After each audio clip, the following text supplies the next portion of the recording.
ನಮಸ್ಕಾರ ಸ್ನೇಹಿತರೆ, ನಮ್ಮ ಚಾನಲ್ಗೆ ನಿಮ್ಮೆಲ್ಲರಿಗೂ ಸ್ವಾಗತ. ಪ್ರತಿ ತಿಂಗಳು ಸಂಕಷ್ಟ ಚತುರ್ಥಿ ಬರುತ್ತದೆ. ನಾವು ಪೂಜೆ ಮಾಡುತ್ತೇವೆ. ಆದರೆ 3 ವರ್ಷಗಳಿಗೊಮ್ಮೆ, ಅಂದರೆ ಬರೋಬ್ಬರಿ 32 ತಿಂಗಳಿಗೊಮ್ಮೆ ಬರುವ ಅತ್ಯಂತ ಅಪರೂಪದ ಅದ್ಭುತ ಪುಣ್ಯ ಕೊಡುವ ಸಂಕಷ್ಟ ಚತುರ್ಥಿ ಯಾವುದು ಗೊತ್ತೇ?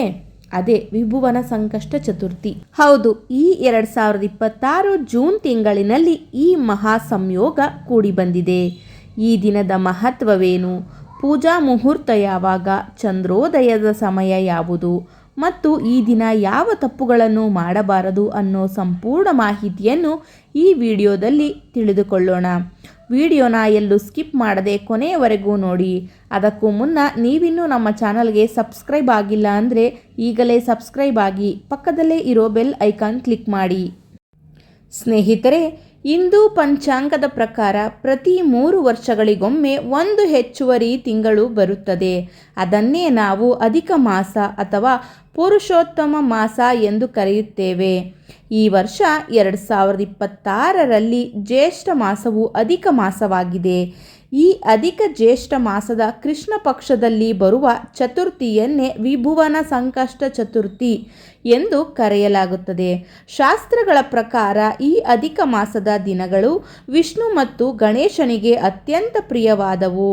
ಈ ದಿನ ಗಣಪತಿಯನ್ನು ಆರಾಧಿಸುವುದರಿಂದ ಸಾಮಾನ್ಯ ದಿನಗಳಲ್ಲಿ ಮಾಡುವ ಪೂಜೆಗಿಂತ ಕೋಟಿ ಪಟ್ಟು ಹೆಚ್ಚಿನ ಫಲ ಸಿಗುತ್ತದೆ ಎಂದು ಪುರಾಣಗಳು ಹೇಳುತ್ತವೆ. ನಿಮ್ಮ ಜೀವನದಲ್ಲಿ ದೀರ್ಘಕಾಲದ ಸಮಸ್ಯೆಗಳಿದ್ದರೆ, ಸಾಲದ ಸಮಸ್ಯೆ ಇದ್ದರೆ ಅಥವಾ ಯಾವುದೇ ಕೆಲಸಗಳಲ್ಲಿ ಅಡೆತಡೆಗಳು ಉಂಟಾಗುತ್ತಿದ್ದರೆ ಈ ಒಂದು ವ್ರತದಿಂದ ಎಲ್ಲ ನಿವಾರಣೆಯಾಗುತ್ತವೆ.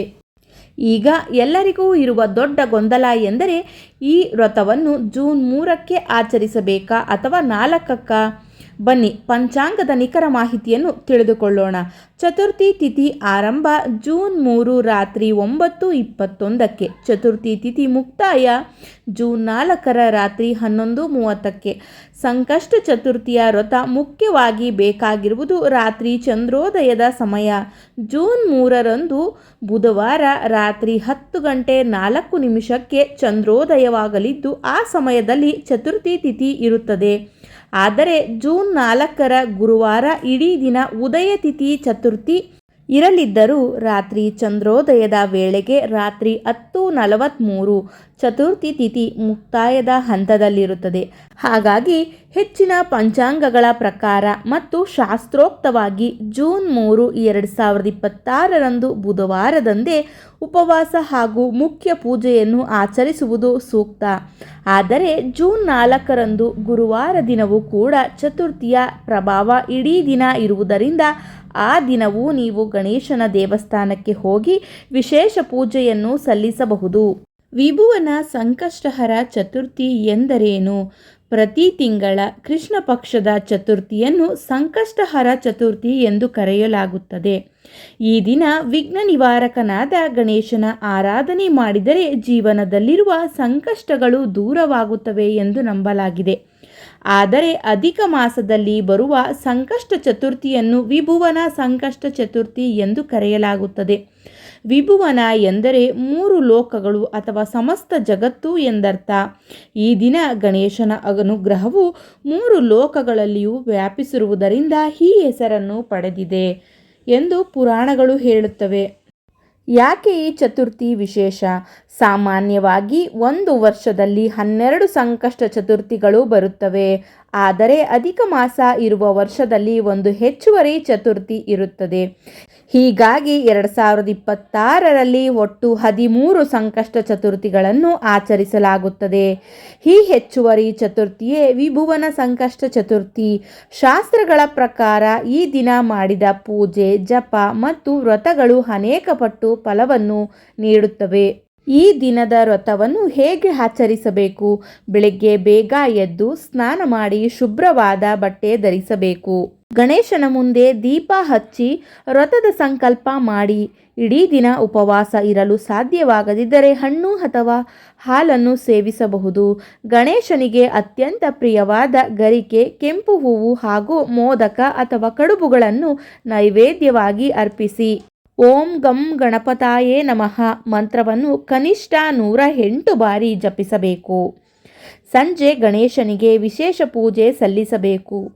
ಚಂದ್ರ ದರ್ಶನದ ಮಹತ್ವ. ಸಂಕಷ್ಟಹರ ಚತುರ್ಥಿಯ ವ್ರತದಲ್ಲಿ ಚಂದ್ರ ದರ್ಶನಕ್ಕೆ ವಿಶೇಷ ಸ್ಥಾನ ನೀಡಲಾಗಿದೆ. ರಾತ್ರಿ ಚಂದ್ರೋದಯವಾದ ನಂತರ ಚಂದ್ರನಿಗೆ ಅರ್ಘ್ಯ ನೀಡಿ ನಂತರ ಗಣೇಶನಿಗೆ ಪ್ರಾರ್ಥನೆ ಸಲ್ಲಿಸಿ ವ್ರತ ಮುಗಿಸಬೇಕು. ಇದರಿಂದ ವ್ರತ ಸಂಪೂರ್ಣವಾಗುತ್ತದೆ. ಈ ದಿನ ಮಾಡಬಹುದಾದ ವಿಶೇಷ ದಾನಗಳು: ಅನ್ನದಾನ, ವಸ್ತ್ರದಾನ, ಪುಸ್ತಕ ದಾನ, ಹಣ್ಣುಗಳ ದಾನ, ಗೋ ಸೇವೆಗೆ ಸಹಾಯ, ದೇವಾಲಯಕ್ಕೆ ಕಾಣಿಕೆ. ಈ ದಾನಗಳು ಪುಣ್ಯವನ್ನು ಹೆಚ್ಚಿಸುತ್ತವೆ ಎಂದು ಧರ್ಮಗ್ರಂಥಗಳು ಹೇಳುತ್ತವೆ. ಈ ದಿನ ದೊರೆಯುವ ಫಲಗಳು: ಕುಟುಂಬದ ಕಲಹ ಕಡಿಮೆಯಾಗುತ್ತದೆ, ಉದ್ಯೋಗ ಮತ್ತು ವ್ಯಾಪಾರದಲ್ಲಿ ಪ್ರಗತಿ ಸಿಗುತ್ತದೆ, ಸಾಲಬಾಧೆ ನಿವಾರಣೆಯಾಗುತ್ತದೆ, ಮಕ್ಕಳ ವಿದ್ಯಾಭ್ಯಾಸದಲ್ಲಿ ಯಶಸ್ಸು ದೊರೆಯುತ್ತದೆ, ಆರೋಗ್ಯದಲ್ಲಿ ಸುಧಾರಣೆಯಾಗುತ್ತದೆ, ಮನಃಶಾಂತಿ ಮತ್ತು ಆತ್ಮವಿಶ್ವಾಸ ಸಿಗುತ್ತದೆ, ದೈವಾನುಗ್ರಹದ ಪ್ರಾಪ್ತಿಯಾಗುತ್ತದೆ. ಮಹಿಳೆಯರಿಗೆ ವಿಶೇಷ ಮಹತ್ವ.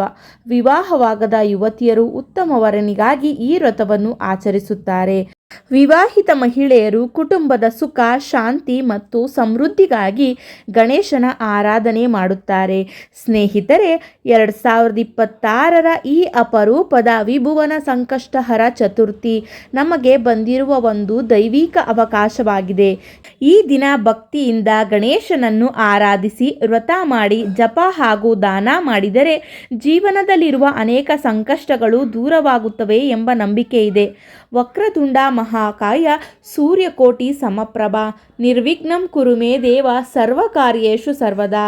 ಈ ಮಾಹಿತಿ ನಿಮಗೆ ಇಷ್ಟವಾದರೆ ವಿಡಿಯೋ ಲೈಕ್ ಮಾಡಿ, ಶೇರ್ ಮಾಡಿ ಮತ್ತು ನಮ್ಮ ಚಾನಲನ್ನು ಸಬ್ಸ್ಕ್ರೈಬ್ ಮಾಡಲು ಮರೆಯಬೇಡಿ. ಧನ್ಯವಾದಗಳು.